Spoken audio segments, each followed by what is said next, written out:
Itulah kenapa murai batu menjadi pilihan. Karena murai batu sebenarnya kalau kita mau geluti dunia ini, peternakan di murai batu ini tidak perlu memerlukan tempat yang luas. Nih para konco, dia tadi juga action nih, dia juga menunjukkan suaranya.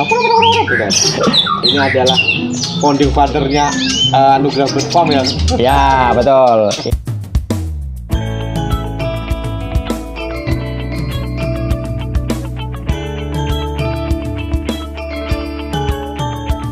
Assalamualaikum warahmatullahi wabarakatuh. Para konco, para sedulur, sobat, kawanku dan guys, kembali lagi bertemu bersama saya yang paling gendut tapi lucu, Mas Blangkon Ferdi Setiawan dalam The Blangkon TV. Blak-blakan no kontroversi.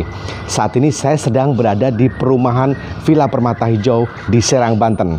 Kita akan mengulik sebuah kisah, yaitu berawal dari hobi yang menjadi hoki.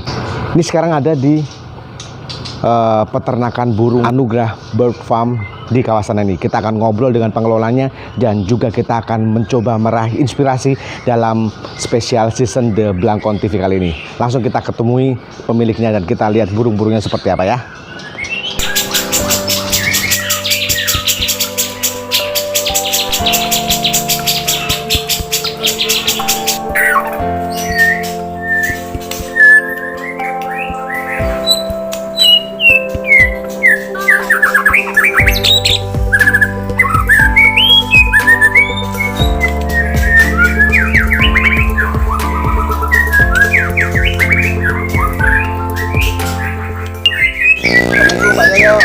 Waalaikumsalam. Alhamdulillah sehat. Ya biasa rutinitas pagi. Kita lagi beres-beres ternakan kita. Yuk, ini kan di perumahan Serang ini saya ngelihat nama ini juga cukup kondang ya, Anugrah Bird Farm ya. Ya betul. Kok di perumahan sih ada bisnis seperti ini? Awalnya gimana Pak Jaya? Jadi memang dari awal untuk mengisi kepenatan kegiatan sehari-hari, inilah hiburan saya, di mana murai batulah menjadi pilihan. Memang ada spesial nama murai batu atau seperti apa sih Mas?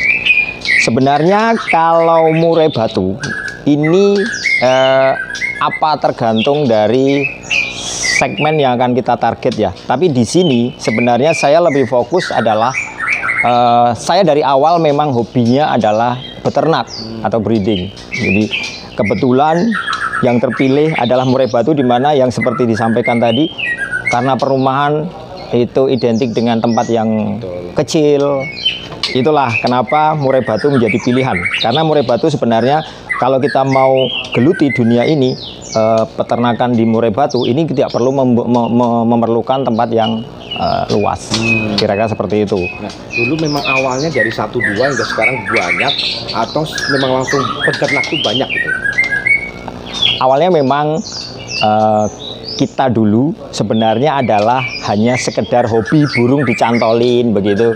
1-2 saya punya, tapi terdorong oleh keinginan saya menambah kegiatan, mencoba-coba untuk mengembangbiakkan, ternyata ada hasilnya. Wow, Dan itu para konco, hobi yang beralih menjadi hoki. Kita tanya nih hasilnya dan juga jerih payahnya dan bahkan penghasilannya. Kita nanti ungkap ya. Kita selanjutnya kita tanya dulu tentang jenis-jenis burungnya apa aja nih. kalau murai batu di peternakan kita dominan adalah murai batu jenis Medan. Tapi ada beberapa yang berasal dari luar Medan, seperti yang ada di paling ujung ini adalah murai batu Jambi. Jambi. Ya, ini Jambi.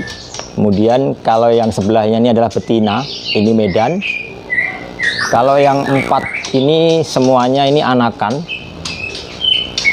Kemudian ada beberapa lagi kita punya jenis yang memang sebenarnya masuk di dalam kategori murai batu Jambi, yaitu murai batu Bahrok kalau orang nyebut. Itu dari daerah Bahrok. Maksudnya Jambi itu memang berasal dari Jambi? Betul. Medan itu juga berasal dari Medan? Kalau Medan sendiri itu sebutan saja. Tapi sebenarnya di daerah sana itu ada beberapa, mulai dari ujung wilayah Aceh dan sebagainya, Pasaman, Leuser, Gunung, di pegunungan. Kalau di kota Medannya sendiri sudah nggak ada. Sudah nggak ada. Itu para konco. Jadi saya juga baru tahu bahwa Murai Jambi, Murai Medan itu awalnya berasal dari sana, tapi ternyata sekarang itu cuma sebatas julukan ya. Betul, betul. Sampai sekarang. Nah, sekarang yang dimiliki Pak Yoyo ini ada berapa jenis murai dan sistem peternakannya seperti apa sih? Gitu? Kurang lebih kita ada 4 jenis murai batu itu. Tetapi kalau anak-anakannya berarti kita memang sudah kategorikan adalah murai batu Serdang, bukan lagi Medan, bukan lagi ya, ini memang dia netes Confirm sendiri ya. ini murai batu yang kalau istilah di dunia kicomania itu KTP-nya ya sudah Serdang karena memang dia netes di sini, dia besar di sini, kira-kira begitu. Itu para konco. Jadi sudah ada merek sendiri namanya murai batu Serdang. Nah, kita tanya-tanya lebih lanjut tentang proses peternakan seperti apa. Yuk kita lanjut ke dalam tentang peternakannya. Jadi kalau kita bicara tentang peternakan, tentunya yang kita perhatikan pertama adalah kualitas induk. Karena kualitas induk ini modal utama kita bisa menemukan keturunan-keturunan yang tentunya bagus. Proses awalnya adalah proses penjodohan seperti yang kita lihat di depan ini. Ini adalah cowok ya? Ya, ini adalah jantan dan betina. Ini jenis murai batu Medan. Yang paling awal sendiri itu mana? Yang paling awal sendiri akhirnya itu sendiri dijodohkan, diternakan, dikembangbiakan. Kalau bicara yang paling awal, tentunya kita punya indukan-indukan yang kalau boleh dibilang sudah kakek-kakek ya, tapi alhamdulillah sampai sekarang masih produktif. Karena menurut pengalaman saya, murai batu yang dulu saya dapat di umur sudah di atas 10 tahun, alhamdulillah ini di tahun ke-6 masih produksi. Artinya sekarang sudah umur di atas 15 tahun, tapi alhamdulillah masih produksi. Yang kakek mana di sini? Nah, ini yang di ujung itu, yang sekarang tidak ada ekornya. Ini? Ya, ini yang tidak ada ekornya ini sudah terbilang kakek karena usianya kalau dilihat dari saya peroleh waktu itu sekarang sudah di atas 15 tahun. Ayo kita lihat ke situ para konco. Ini dulu awalnya dapat di mana dan beli harganya berapa sih? Ini dulu sebenarnya Ini saya para konco. saya dapat hanya hadiah saja, hadiah dari teman. Jadi awalnya saya dulu menggeluti dunia murai batu, kebetulan saya ada teman di mana dia ada murai batu yang memang bisa diistilahkan dihibahkan ke saya, tapi dia memang berpesan kalau bisa ditangkarkan. Alhamdulillah itu memang ketemu jodoh. Nah, ini waktu pertama kali parkir di bird farm kita. Nih para konco, dia tadi juga action nih, dia juga menunjukkan suaranya. Ini adalah founding father-nya Anugerah Bird Farm ya. Ya betul. Ini kebetulan sekarang ekornya sedang lepas dan ini sedang ganti bulu. Ini sedang dorong ekor. Mungkin kurang lebih sekitar 1,5 bulan lagi baru selesai dorong ekor. Ini jantan ya? Ini jantan. Ini jantan. Terus betinanya pasangannya ini? Nah, ada di atas itu. Oh itu. Ya, itu kebetulan sudah selesai, sudah rapi, tapi menunggu pejantannya siap dulu. Baru nanti setelah pejantannya siap, kita akan kembalikan lagi ke kandang breeding. Kandang breedingnya di mana? Ada di dalam. Ayo, kita bisa lihat. Kita ngelihat kandang breedingnya Anugerah Bird Farm ini.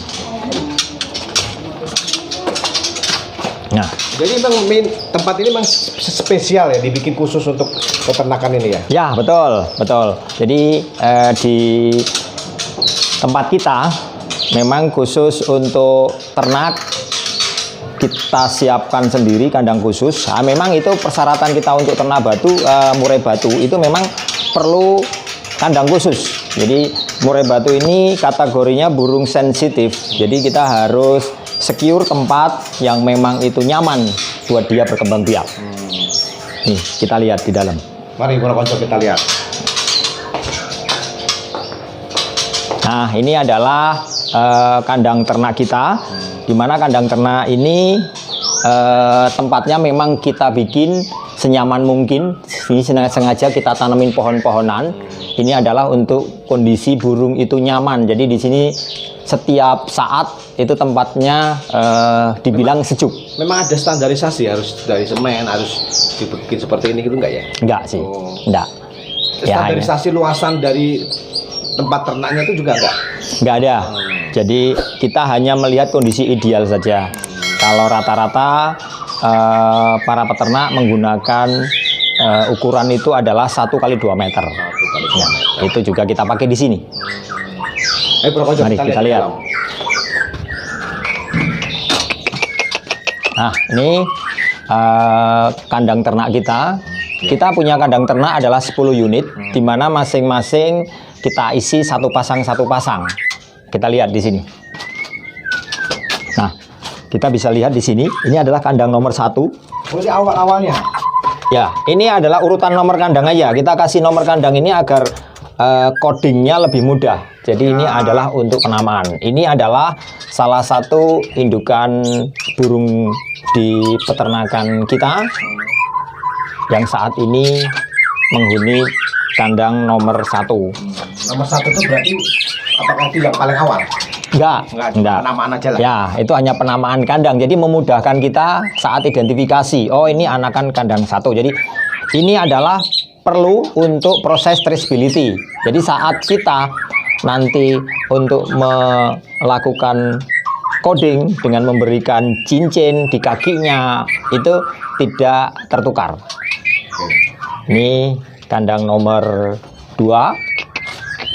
Nah, ini adalah indukan nomor 2. Alhamdulillah ini burung juga sudah lama menghuni peternakan kita. Kemudian ini ya buntutnya kayak pada brodol ya? Ya, memang proses ini ya kali. Itu proses alami. Biasanya kurang lebih sekitar setahun setengah burung itu akan ganti bulu. Burung itu akan ganti bulu. Kalau yang masih kondisi fresh mungkin bisa ditengok yang ada di belakang. Ini yang baru masuk kandang ternak kita beberapa hari yang lalu. Nah, ini baru masuk. Paling muda? Enggak. Muda enggak? Ini adalah burung yang sehabis ganti bulu. Jadi saat sehabis ganti bulu kita masukkan kembali. Kurang lebih sekitar 3 bulan proses ganti bulu. Terus penamaan ada Venus, Saturnus, Uranus cuma buat penanda aja ya? Ya, betul. Jadi ini lebih ke arah kita untuk coding aja. Jadi kalau ini kebetulan kan kita ada yang bantu ngurus. Jadi saya lebih mudah untuk memberikan instruksi atau komunikasi dengan mereka. Yang akhirnya menjadi inspirasi. Masih ada prospek kalau bagi teman-teman yang pengen masuk ke dunia bisnis ini. Awalnya saya nggak berpikir ini boro-boro untuk memikirkan pundi-pundi keuntungan. Untuk kembali modal aja nggak. Di habitat alam sudah tidak ada. Kira-kira anak cucu kita nanti bagaimana? Mungkin hanya bisa mengenal dari gambar bahwa murai batu ini akan lestari ke depannya. Jadi sehingga anak cucu kita nanti tetap masih bisa mendengar kicauan burung ini.